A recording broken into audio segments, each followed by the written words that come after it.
πηγαίνει στο 1,75. Ένα σπίτι 100 τετραγωνικών, όπου πλήρωνε κάποιος 120 ευρώ στην Αριδαία δημοτικά τέλη του χρόνου, θα πληρώνει τώρα 175. Το πρόβλημα ίσως είναι και για τα ξενοδοχεία, που ακούστηκε ότι θα πάνε στο συντελεστή 3,6. Τα ξενοδοχεία θέλω να πιστεύω ότι δεν αγνοούν διατάξεις νόμου του 75, που αναφέρεται ότι τα δωμάτια υπάγονται στον οικιακό συντελεστή. Είναι ελάχιστες οι περιπτώσεις εκείνες όπου θα υπαχθεί ένα ξενοδοχείο στον επαγγελματικό συντελεστή. Αυτό όμως προϋποθέτει να έρθουν στην υπηρεσία και να καταθέσουν τα τετραγωνικά τους. Δεν μπορούμε εμείς να γνωρίζουμε τι από τα 500, 400 ή 300 τετραγωνικά μέτρα είναι δωμάτια, είναι κοινόχρηστη χώρη, είναι λοιπή χώρη.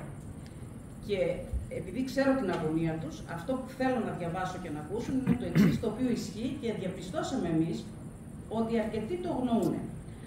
Ότι οι χώροι διατηθέμενοι για ύπνο, καθώς και οι βοηθητικοί τους χώροι, διάτροποι κλιμακοστάσια, θεωρούνται ως κατοικία και τα τέλη τους υπολογίζονται με τον ισχύοντα για τις κατοικίες συντελεστή. Οι δε λοιποί χώροι, αίθουσες διαλέξεων, ελάχιστοι νομίζω διαθέτουν, εστιατόρια, μπαρ, γραφεία, θεωρούνται ότι ανήκουν στην κατηγορία των λοιπών ακινήτων.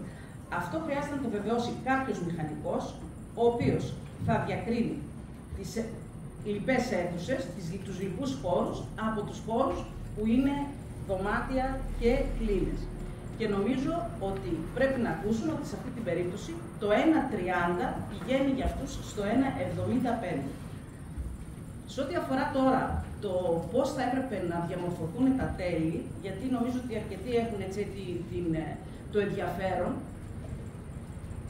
όταν η υπηρεσία αυτή για να λειτουργήσει ιδανικά, και το ιδανικό το περιγράφει η Διεύθυνση Τεχνικών Υπηρεσιών, αν έρχεται στα 4.200, θα ήταν ευχής έργων να επιμεριστεί στους κατοίκους.